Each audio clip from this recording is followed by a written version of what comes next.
Zunka. So let's start. So ingredients of my recipe are some besan, oil, onion, chili, spring onion and garlic clove which is chopped, some coriander leaves which are finely chopped, salt, mustard, cumin, hing, red chili powder and turmeric powder.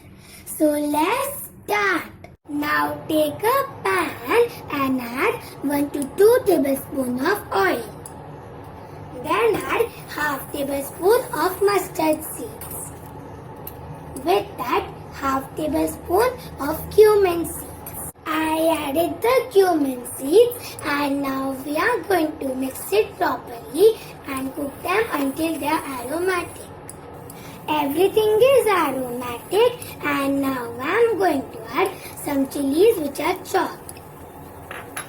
With that, some garlic cloves which are finely chopped. Mix it and again cook them until they are aromatic. Everything is aromatic and now I am going to add some spring onions which are chopped.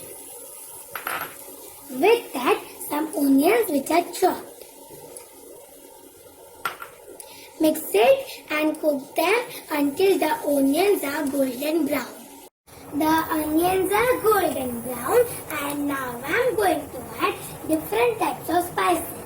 So first, salt as per taste, hing 1/4 teaspoon, red chili powder as per taste and turmeric powder 1/4 teaspoon. Mix it until it combines well.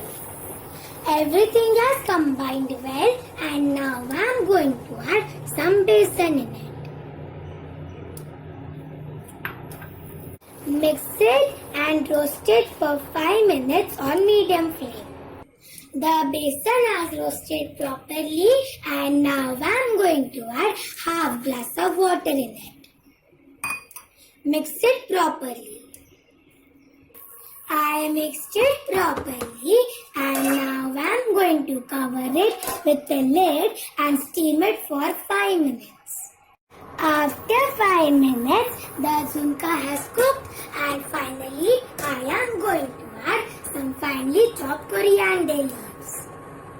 Mix it well. I mixed it properly and my zunka is ready to serve and now I am going to transfer it into a bowl. I transferred it into this bowl and now I am going to garnish it with some mint leaves. So this is my delicious and tasty Zunka recipe. Give this recipe a try and enjoy!